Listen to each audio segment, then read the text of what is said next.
Customer, they become accustomed to new marketers trick like very quickly. Good UGC process is great to generate awareness and traffic. Oh, it's about the marketing and your ads and ROAS and all that, but think about how you play with your pricing and discount.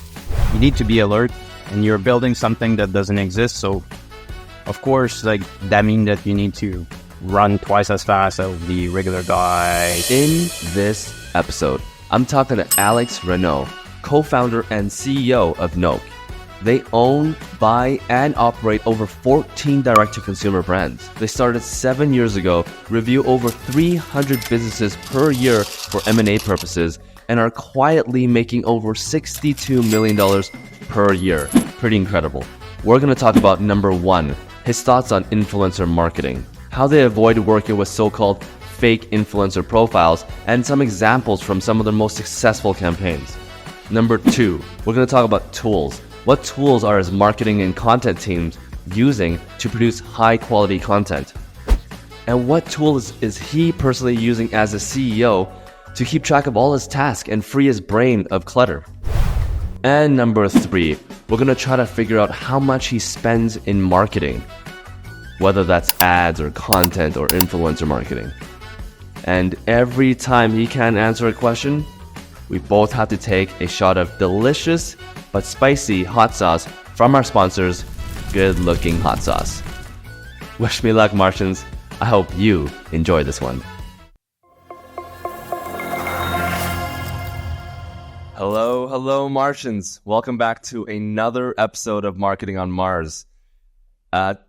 If you guys have been following us for some time, you guys will recognize this guest. This guest was in on, I think it was like episode 20 something, like about a year and a half ago, right, Alex? Yeah, correct. Something like that? Yeah. He's the co-founder and CEO of a company called Nolk, Alexandre Renaud. Alex, welcome back to the show.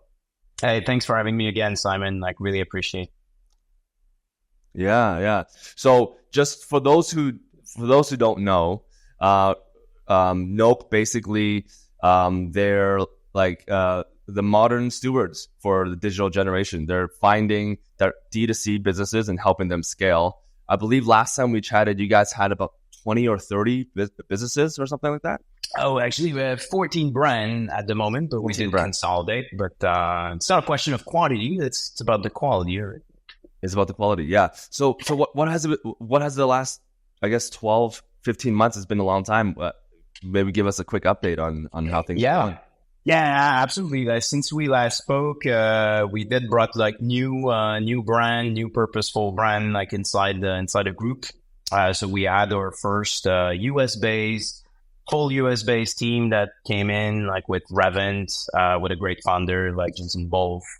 So now we have a presence in Portland, on the West Coast, like Portland, Oregon. A lot of similarities between Portland and Montreal as well, our home base.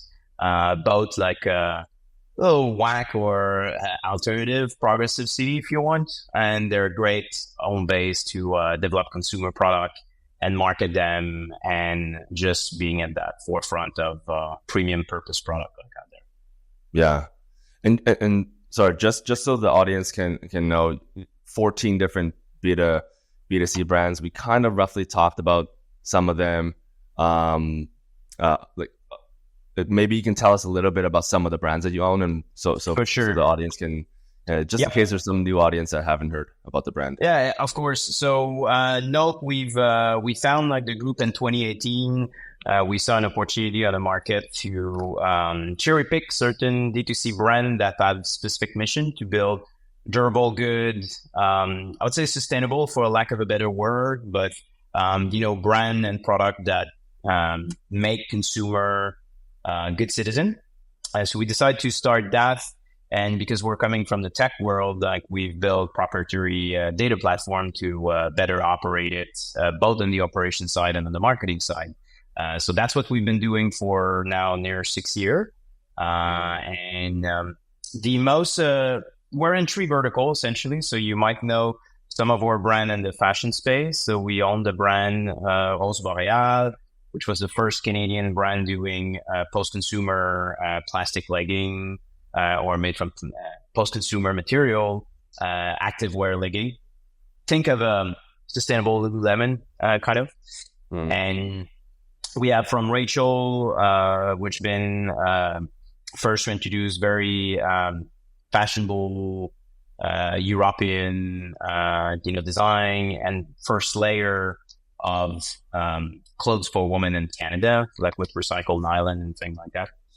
We also have Opposite Wall and the Home Decor and our own segment, Ergon Office, Standing Desk, and Raven for replacement lands, like for sports eyewear and all that. So those are some of the examples of the brand that we're having in the portfolio.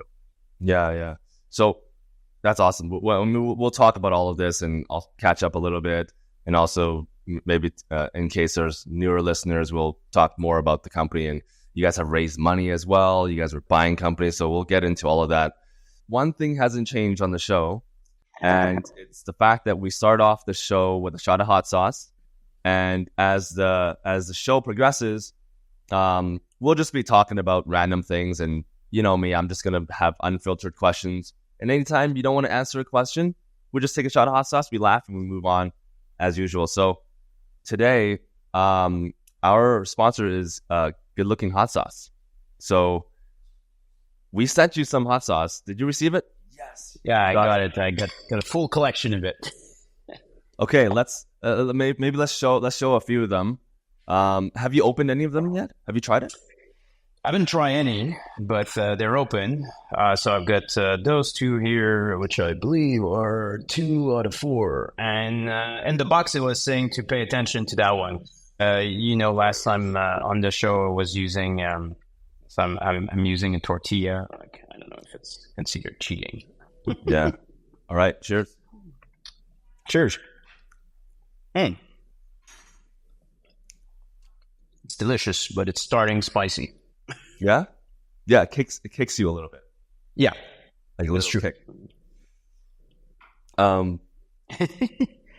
Wow. All right. So now we're gonna get started. You've been biking. You've been starting to bike, you said? Yeah. Joined. I'm late to the game of gravel biking and road bike and all that. Like, I know it's been super popular in the past decade and so on, but with the kids being older now, I can afford to go out of the house like for 2-3 hours or more. So yeah, that's been amazing sports. It really, I think, as a business person, entrepreneur, it's also great because you're just riding in line, and it gives you brain space also, and you've got less suffering from it than, let's say, running, for example. So yeah, it's good workout, but it's just slightly less intense. That's true. Biking in a countryside, along river, thing like that. It's been a great. And you're in the downtown area of Montreal, right? Yeah, we've got good offices in downtown Montreal. Me personally, I'm living like South Shore, like 20 minutes from downtown. There's a little mountain. For those that know Montreal, sorry, the hot sauce actually is coming back. And just wait until we get to the second and third. That's what I'm thinking. Like we'll have to manage, but we're Saint Bruno. It's a national park, 20 minutes from downtown. So I'm living there. We've got an office there as well. So it's a great place to bike, hike, run, thing like that. So actually, I'm very curious now that you're talking about biking and the benefits of it. Obviously, as a founder and CEO, you take so much responsibility, and everything. The buck stops on you. Like, everything stops at you. You take full responsibility of everything, and you've been doing this for 7 years now. Have you seen your, like, where are you right now in terms of stress level? Tell us a little bit about the challenges of running a company, and does it ever get easier for you? Yeah. It's an interesting question, because if you ask my wife or partner or friend, each time it would say, oh, we're just crossing that next milestone and it's going to be fine after. But then you get into another challenge, and it's ever continuing. I would say there's if you're an entrepreneur, there's stress anyway, and there's good level of it. When I say good level of it is you need to be alert and you're building something that doesn't exist. So of course, like that means that you need to run twice as fast as the regular guy. You need to find like alternative way to do thing. And that require more energy. So stress level, you got to, I think in this stage, like I'm managing like it's better, but when I'm managing it better, I'm taking on another challenge. So it's been a climbing ladder. So the short answer, it's been stable. There's always a good level of it. You don't want to get into yellow zone or even like orange or red zone. So like 1 to 10, what would be 1 to 10 average stress, your average stress level from like, maybe Saturday and Sunday it dips a little bit. I don't know. Then Monday it comes back. I don't know. Like what would you say is your average? I would say you have to stay within kind of a 8 if you want, like 8, 9. That's a safe zone. So just enough alertness to progress. Be paranoid enough like that you check that everything is actually running properly and everything you're orchestrating is okay. So I cannot tell like I've ever like 9 or 10, but I'd say a good like 8, 9. When you get to 6 and 7, those are when unforeseen event like hit you and you have to readjust. And that's where your support system actually came in. Business partner, investor. If you're well surrounded, you move quickly from 5, 6 back to 8 because they help you being part of the solution also. Sorry, 8 means you're 8 out of 10 stressed. So that's right. Yeah, back to normal, I would say. So when you get slapped and you're going back to, let's say, a 5 or 6, the idea is you don't stay. You need to switch back quickly. So you can have like IDOs in certain area, but you have to design and make sense of it to get back to your equilibrium. Well, I would say stress equilibrium like part. Like equilibrium doesn't exist in this world anyway. There's no stasis. There's no stasis. Yeah, we're never staying the same. We're either going up or we're going down. True. That's true. It's only one way. That's so cool. I would love to dive into that a little bit and hear about how you manage stress. Because you develop routine over time. I would say mine, and it's different for everyone, is I'm exercising in the morning. Like I've got some calisthenic set. It's kind of painful because you don't want to move necessarily when you go out of bed. But I've read those things, and I'm not even sure. It's probably a fad, but they say like if you exercise like 7 or 10 minutes of fast pace interval, that's the only thing you need to get your day up. So I'm coming out of bed. I'm doing that kind of 12 exercise, 10 minutes, 10-second pause between each. You sweat a little, and then your day starts. Make your bed, and then good breakfast. After that, I've got that nice book that my one of my business partner Guillaume recommended me a couple of years ago. That's called The Daily Stoic. It's Ryan Holiday that wrote that. He's a scholar and Roman and Greek philosophy. So this is a very nice book, and each day there's a thinking sentence from, let's say, a Roman philosopher or emperor or something like that, and then after that you get a modern interpretation of it. And I found just doing that little exercise of reflecting on what's under your control, what's not on, what is out of your control, about your emotion, how do you control your emotion, how do you take a third party view on it. And again, that's part of my morning ritual. You read one of those pages each morning. And then the third piece is, and then I read. Yeah, exactly. And the third one is, I wrote down typically what are the key things for the day. It's like really we're dealing with complex problems. So at the end of the day, the only way to get through it is you divide it in bite size and that you can chew. And every day, if you're doing like sometimes it's one, sometimes it's 3 things, but key task and deliverable. And if you do that, just focus on that during the day, like it's going to compound and you're going to get to the end line at the end. So I would say this is kind of the tree thing that I'm using. Yeah. Yeah, that's awesome. Well, I think this is a good segue. You mentioned that you got a lot going on, and obviously there's a million things that you have to do. Let's talk a little bit about the company right now. I think that's a good segue. I know you guys, last time we talked about a bunch of numbers. If anyone wants to hear about what Nolk was like a year ago, you can go back and just type in Alex Renaud and we can find the first episode. But now, how's Nolk doing right now? Give us some metrics. Revenue figures or employees, things like that. Any numbers? Got it. That's the area where if I don't answer, you're gonna throw me out for a second, right? Oh, well, let's see. As a group collectively, like we're now like, and figures are in Canadian, so dollar bill with the Queen or the King now, like if you think. Yeah. But 62 million as a group, that's our aggregate like revenue figures. Since last year, and that's the thing with the shift in market, like we're post-COVID, 2023 was, the shift started in 2022, but 2023 was really a year for us where that big COVID spike for certain brand like change. Mm-hmm. So last year we decided the strategy, if the market like is not growing naturally, we have to ask like two questions, like, so each of our brand, we say, okay, do we got our operation in order? If so, we can scale. Do we've got our marketing in order?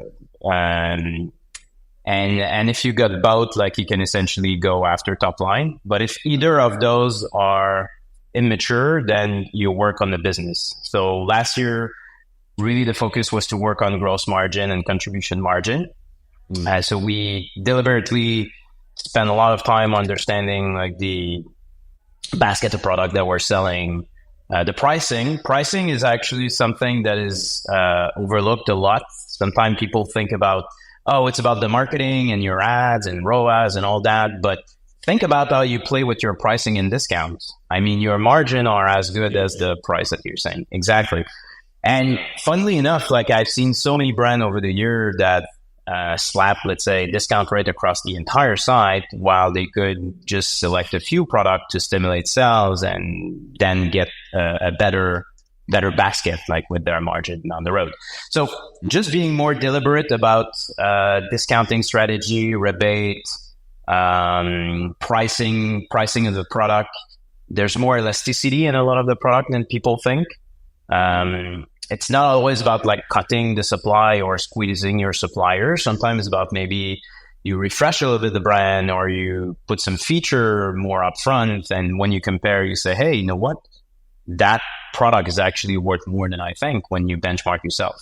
You would be surprised because we're evaluating a lot of brand out there in the market because we're always considering we evaluate like about 300-400 brands per year. And we do like about like 2 to 3 purchase. So we see a lot of things.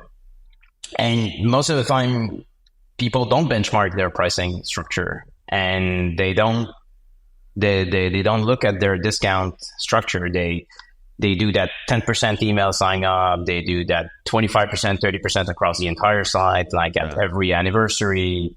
And this won't create a successful brand. Because it's too generic and you're leaving money on the table. So that has been one big stuff for us last year. Contribution margin being above 30%, that's a golden metric. So above 30% is like a metric. Which one of this might be a hot sauce question, by the way. So okay. which one of your brands you said you got about 14-ish brands. Which of the brands have the best contribution margin, and what is that contribution margin? Okay, it fluctuates depending on the seasonality. So I would say right now, because it's the hot season for eyewear, because of sun and all that, like Revant right now is having like very good, we're above 35, like even and beyond. 40. That's Yeah. Some week, yes, and certain channel, but blended. Oh, Because we've got Amazon, you've got also a direct channel, so we blended it. During the holiday season, fashion specifically during specific week, we've got Rachel can get like very good contribution margin during high velocity season. Just for the listeners, Yeah. how do you calculate contribution margin? Like, what are you Right. baking into the cost? Yeah, exactly. That's an excellent question because we do. So because it's a percentage, we calculate it on the net revenue. So net revenue for us is without return and discount. Like so it's not the gross sales. Like we remove discount, rebate, and loss and return from that calculation. So we start. Do you also include the cost of marketing and everything? Because Yeah. you spend a lot of money on marketing. Yeah. So. Yeah, we do. Group wise, like it's close to, no, we're close to 10 million in marketing spend. So. Wow. Okay, another hot sauce question. I'm going to try one more time and then we'll move on. Okay. Which one of your brands do you love the most out of your 14? Yeah, you cannot like it. It's like a father relationship. Yeah. You need to, so that's, you know what? Let's do a hot sauce shot. Let's go with that. Like, are we moving up or we're still at the cheeky chipotle one? I just poured the cayenne. You handle it. Okay. Yeah. I'll try from That's a this. 2. That's a 2, right? Yeah, that's a 2. Exactly. Correct. So we're moving up. Yeah.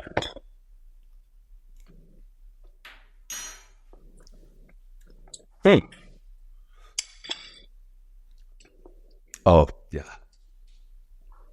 Yeah, this one is it's building on you. I'm gonna take one of my tortilla to help.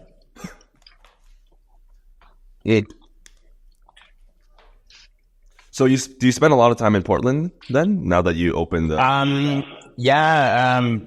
I would like to, but there's so much to do in general. But no, some of my team, the idea is to go there 2 or 3 times a year for each of the member of my team, and also for them to come like when we do or biannual gathering with the team. Oh, Same for people that we have in Europe as well. How big's your team in Europe now? It's not big. Like we have 3 people, so it's not a massive team.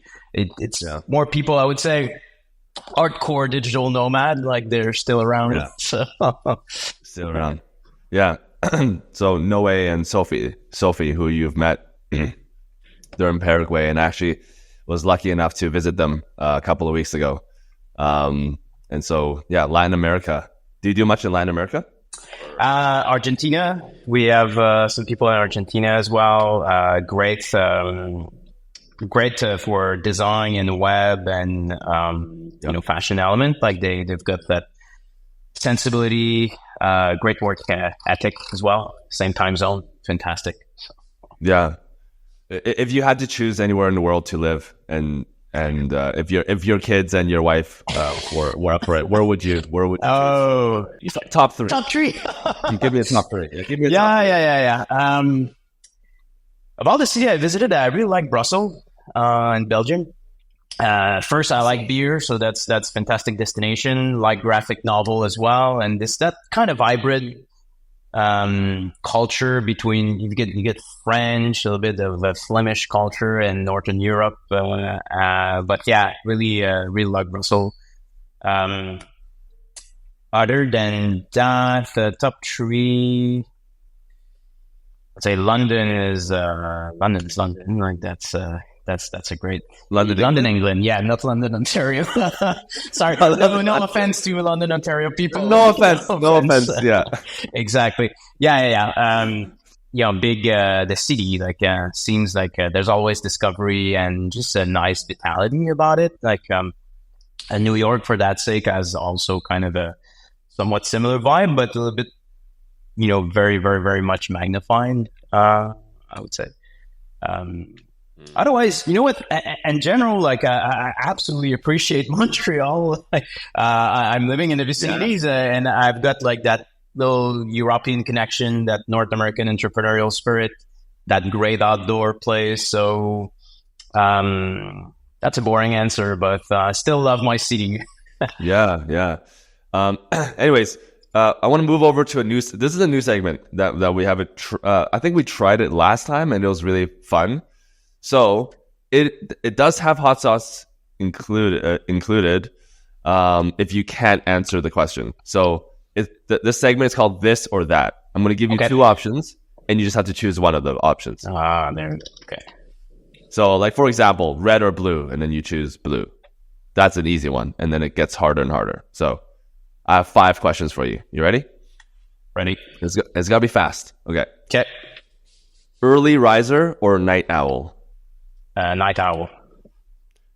Strategy or execution? Strategy at this point.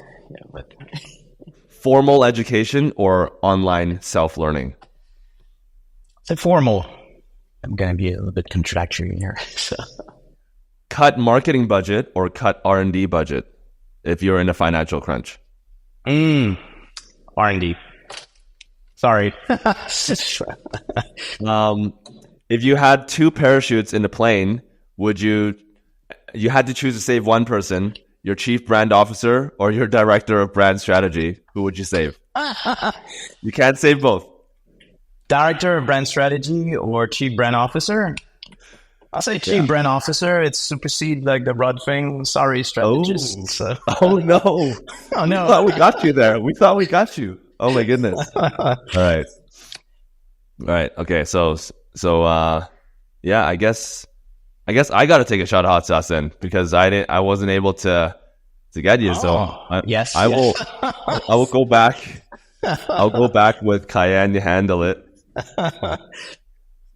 And yeah, cheers. Yeah. Well, I'm gonna kind of accompany you, like, I'm solidary.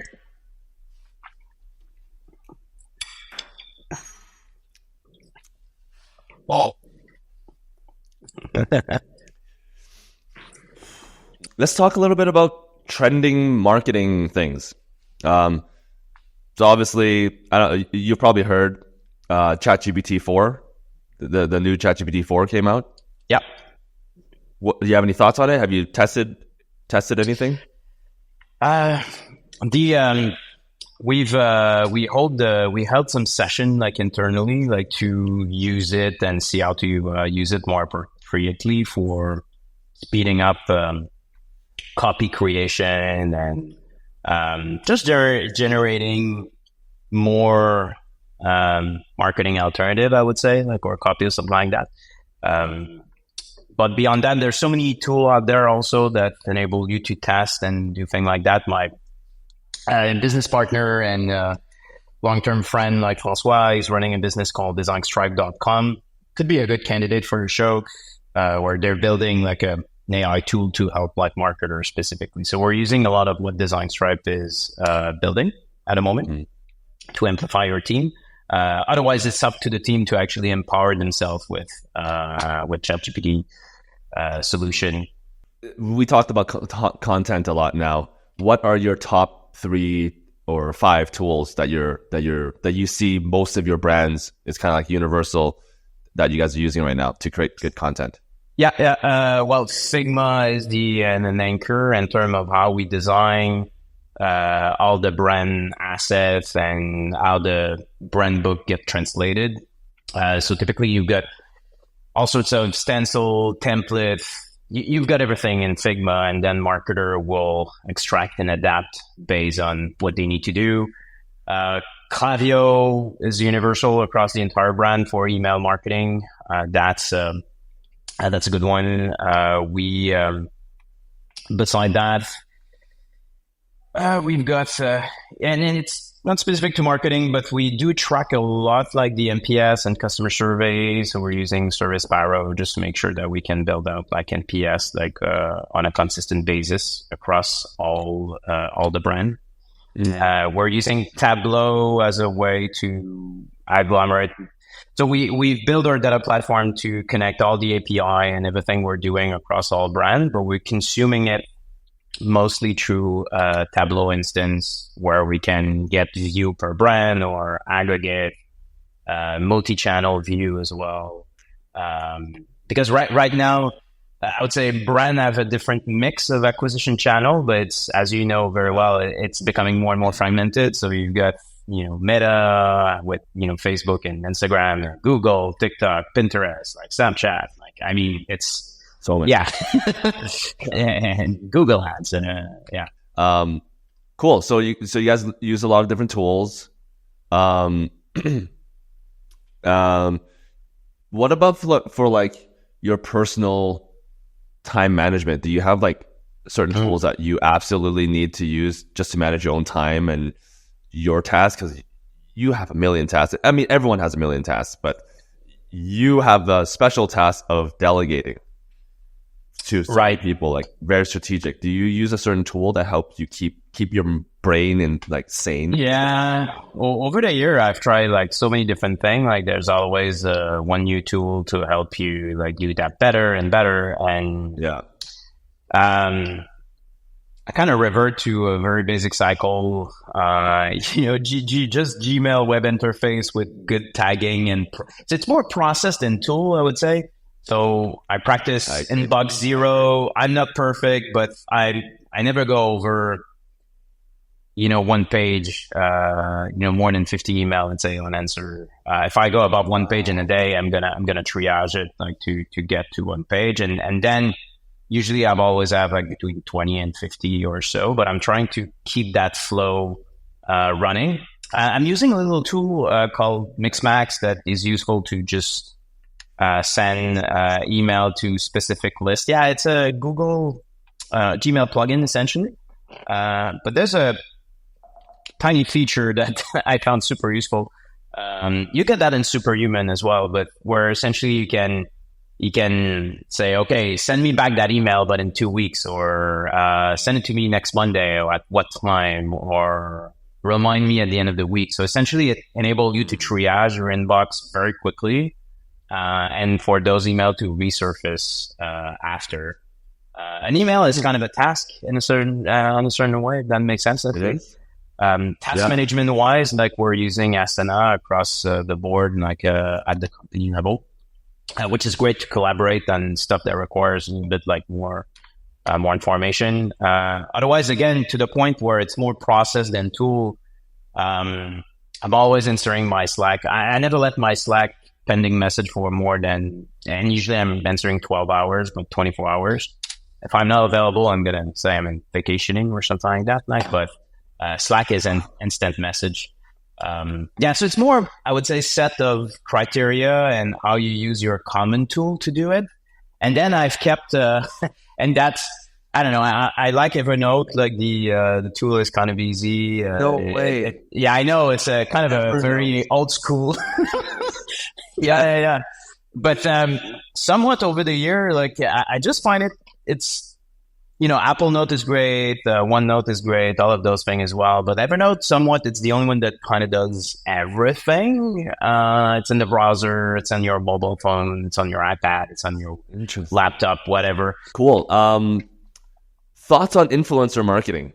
Is influencer marketing losing authenticity because everyone is just becoming an influencer, and so many influencers seems to be kind of like, if you look at the influencers and you analyze their engagement, it seems very fake. Thoughts on influencer marketing? Right. Start with the customer. Like they become accustomed to a new marketer's trick like very quickly. So everybody now can detect like something that doesn't feel authentic and fake. So there's a lot of fake stuff, as we know, like in influencer marketing. Yeah. What we again, it's about the intention and the process. What we've just paying influencer, let's say on platform where you can hire some and say, hey, talk about my product, thing like that. It won't get much result, and it could even be bad to a certain extent to your brand, specifically if you have a premium brand like us, because then it doesn't feel authentic. So our team now spend a good deal amount of time to find the right people. And sometimes I don't even call themselves influencer or whatsoever. Find the right people that are authentic, that like the brand, that have something useful to say about it, that actually represent the brand. And then it's like a movie director talking to his partner and say, hey, this is what the brand's about, this is what you could say. And it's all about direction and intention and bring something to the customer at the end. So our team that have deployed those playbook of UGC, for lack of a better word, like that has been useful. So good UGC process with good influencer and that create good content. This is great to generate awareness and traffic and top of funnel effort. Any examples in the last 12 months? Like, give us the example of like the best campaign that you've run and some results. Rachel Opposite Wall and Rose Boreal, they did something recently in April with there was a cause behind it.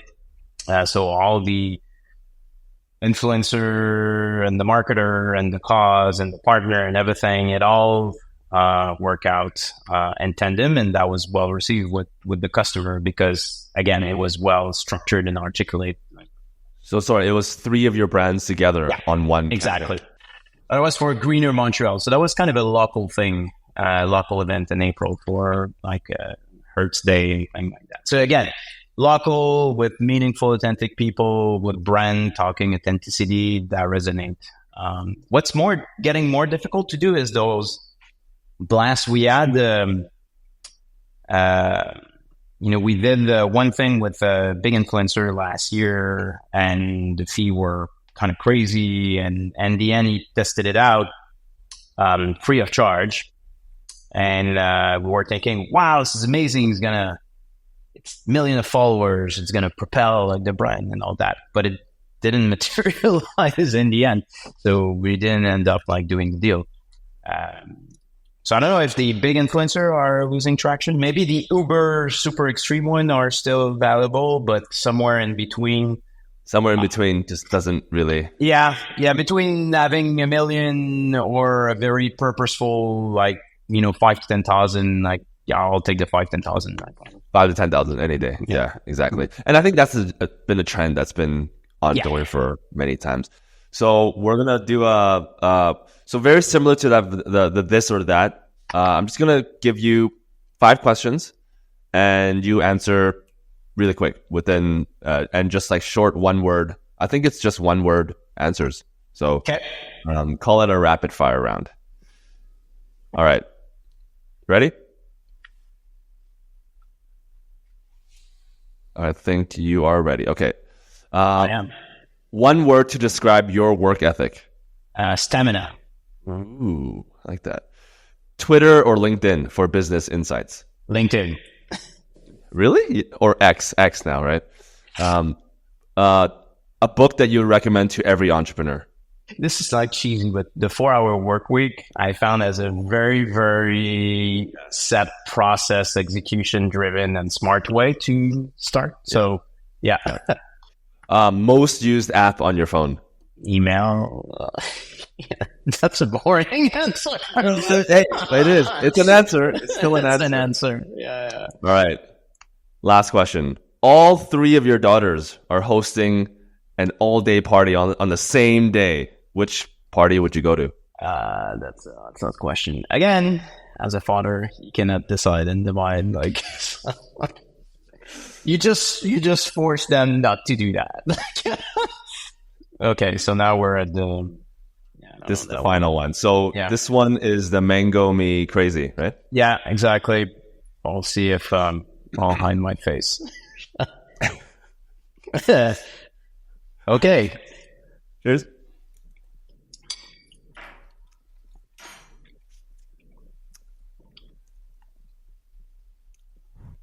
Oh, it's building. It's building. Yeah, this one. I don't know why. A little bit of tortilla. Oh, you. Cool. So, I mean, look, I think we talked about a lot of things. We talked about ChatGPT, influencer marketing, ads. Oh, actually, we didn't really touch upon ads. Are you doing anything different with ads nowadays? Are you still spending a lot on ads? Yeah. We're spending a lot. We're spending more time with the creative, I would say. More time with creative. Yeah. The copy and the design of it. I think that's what have the most impact these days. Like a lot, I would say. Like really Best high quality.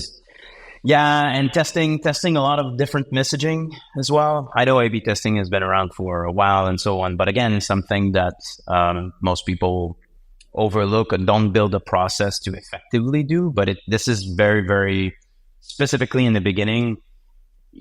That's the only way to really get like what resonate with your audience is you got to test like different message, different image, different creative. The differences between two is massive. Like can be massive. Anything that you've learned from the A/B testing that resonates, that you've seen, like something like a big light bulb moment that you're seeing is resonating across most of your brands, that you're like, oh, this is a new trend that people are. Oh, interesting. Well, there was the movement video, like that convert more when you add like a movement like to it, like in the ads or video ads. But again, nothing new there. I would say nothing really special in the past year. Like it's about like great execution, but again, the creative part amplify your result like way more. In the past, you could throw something on Facebook or Instagram, and the simple fact of being there would make you capture customer. But now you're going to be as good as the creative and the messaging and the quality of the product that you're putting out there. So the ad is a multiplier to the quality of the brand that you're trying to present. The weaker your brand, product, and messaging, the weaker the result of your ad is going to be. Because engagement is so important right now. There's so many brands fighting, especially in the B2C world. There's so many brands fighting for their attention. How do you build loyalty with your customer base, or is there no such thing nowadays when there's so much going on, and the next sunglass company is just their ad is going to be popping up in the next couple of minutes, that there's just no loyalty, and there's just all like, what do you think? How do you think about loyalty and brand engagement? Yep.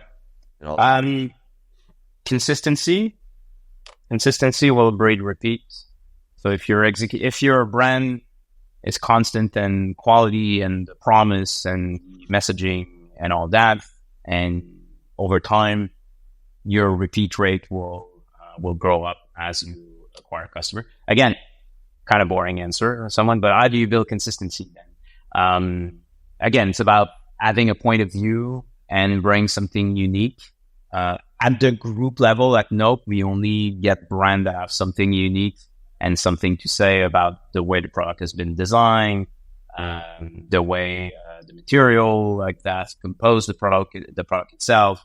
So we're becoming extremely intentional about what brand joined the group, and at the brand level, like what comes behind or before even the product.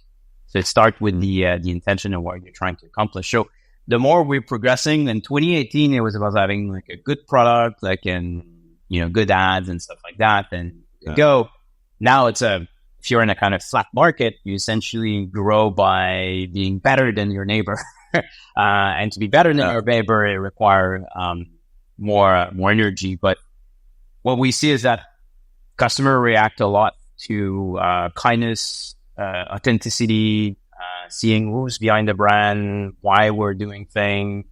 That's why, like, for us, the direct channel, like it's still the channel that we appreciate the most, because you have that direct communication and engagement with the customer. And we have brands specifically in the fashion. People are wearing, your product like every day. We've got 50 and we have close to 70% repeat rate on that brand. Holy smokes. Yeah, it's literally a cult. To a certain Which extent. one is that? Which product is that? Rose Boreal, that's the legging and activewear brand. So Right. the team is crazy about finding like that super awesome material that makes you feel like great, and spending a lot of time on the cut and things like that. And customers really appreciate that going overboard like, for them, and that matter. So that's really like how we. Do you guys do anything to engage with your customers in real life, like IRL? Yeah, more events and stuff. Yeah, true. I think that's a very powerful way to create bonding like with your customers. So again, in fashion, Rose Boreal, when they joined the group, they pre-COVID they were doing a yoga session. So they essentially had yoga class. That brand also have a meditation app that customer can actually use. It's available in the App Store and all that. So, and we're looking towards like maybe mix between a yoga studio. It's not really a store, but a place where people can meet up. So right now we're refurbishing a location in Montreal, an historical garment district in Chabanel. If that concept is successful, like we could export it in other big city in North America, like LA or. So that, I mean, that's what Alo Yoga, exactly. Like literally the playbook is right there. So yeah. And for the other brand as well, like we're looking at a key retail partner that have the same vibe, like where we can put our product like in display. We did that with Benefis, like a certain store location. So we have to think about that, like way to bridge that physical and online and get that branded story. I think that's the secret sauce. And so on that note, I think this does it. We've talked about so many different things. Alex, it was such a pleasure to catch up. Before we end off, quick teaser. We are planning a Marketing on Mars live event in San Francisco. So that's kind of like our first city, and we might be doing it in New York. We already have 4 guests that will be coming out to San Francisco. So TBD on who's coming out. Well, Alex, thank you so much for coming on. Round 3, right around the corner, and excited to hear all the growth. You guys have already grown so much from the last time we've spoken. So excited for all their success, and we'll catch up with you soon. Fantastic. Thank you, Simon, and your team. Like, really appreciate being on the show. Cheers.